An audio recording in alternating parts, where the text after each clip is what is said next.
ഞാനൊരു കാര്യം പറയാൻ വേണ്ടിയിട്ടാണ് ഇപ്പോൾ ഈ വീഡിയോ ചെയ്യുന്നത്. വളരെ സങ്കടകരമായ ഒരു കാര്യമാണത്.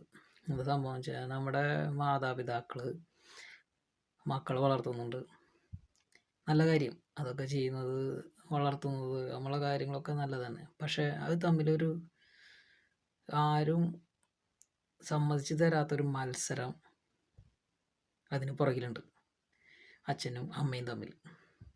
ആരാണ് മക്കളെ കൂടുതൽ നന്നായി നോക്കുന്നത്? ആരാണ് കൂടുതൽ മക്കളെ കൂടുതൽ സ്വാധീനിക്കുന്നത്, അവർക്ക് വേണ്ട കാര്യങ്ങൾ ചെയ്തു കൊടുക്കുന്നത് എന്ന്. അത് ആരും സമ്മതിച്ചു കൊടുക്കില്ല ഇങ്ങനെ ഉള്ള കാര്യങ്ങൾ. പക്ഷേ അത് ഒരു സ്വാർത്ഥത അച്ഛനും അമ്മയ്ക്കും സെപ്പറേറ്റ് ഉണ്ട്. അതാവാം. പക്ഷേ അതൊരു പരിധി വിട്ട് ആവുമ്പോൾ മാതാപിതാക്കൾ തമ്മിൽ എന്തെങ്കിലും ഒരു പ്രശ്നം വരുന്ന സാഹചര്യത്തിൽ മക്കളെ കൂടെ നിർത്താൻ വേണ്ടി അച്ഛനും ആവാം അമ്മയാവാം ഇതിനിടയിൽ മക്കളെ അങ്ങോട്ടും ഇങ്ങോട്ടും തെറ്റിക്കുന്ന വിധത്തിൽ ഉള്ള ഓരോ സംസാരങ്ങൾ കൂടെയും അവർക്ക് നല്ല ഭക്ഷണം മേടിച്ചു കൊടുക്കും. ചിലപ്പോൾ അമ്മയ്ക്ക് ചിലപ്പോൾ കുട്ടികൾക്ക് നല്ല സാധനങ്ങൾ മേടിച്ചു കൊടുക്കാനുള്ള സാമ്പത്തികം ഉണ്ടാവില്ല, ജോലി ഉണ്ടാവണമെന്നില്ല. ചിലപ്പോൾ അമ്മയ്ക്കാവും ജോലി, അച്ഛന് ചിലപ്പോൾ ജോലി ഉണ്ടായിരിക്കില്ല, അല്ലെങ്കിൽ വയ്യാത്ത ആളോ അങ്ങനെ എന്തെങ്കിലും ആയിരിക്കും. അപ്പോൾ ആ കുട്ടികളുടെ ഉള്ളിൽ ഈ അച്ഛനെ കൊള്ളില്ല എന്നും കാര്യമില്ല എന്നും ഞാനാണ് എല്ലാ കാര്യങ്ങളും ചെയ്യുന്നത് എന്നും അമ്മ പറയുന്നു. അതുപോലെ തന്നെ അച്ഛൻ മക്കളുടെ അടുത്ത് അങ്ങനെ പറയുന്നു. അങ്ങനെ കുട്ടികളെ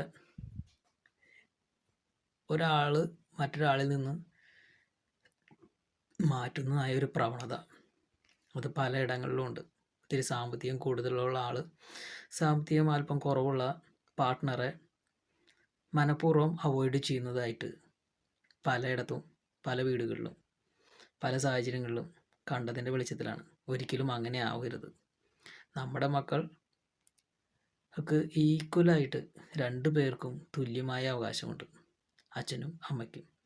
അതൊരിക്കലും ഒരാളുടെ മാത്രം പ്രയോറിറ്റി അല്ല, ഒരാളെ മാത്രം പരിഗണനയോ ഒരാളെ മാത്രം സ്നേഹത്തിനോ ഒരാളെ മാത്രം താല്പര്യത്തിനോ ഉള്ളതാകരുത്.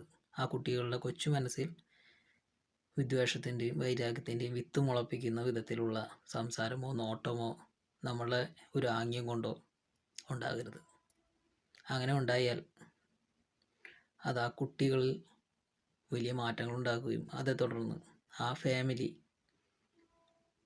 അത്രയും ഒരു ഊഷ്മളമല്ലാത്ത ഒരു ജീവിതമായി മാറുകയും ചെയ്യും. സത്യമല്ലേ ഞാൻ പറഞ്ഞത്? അല്ല എങ്കിൽ നിങ്ങൾ കമൻറ്റ് ചെയ്യണം.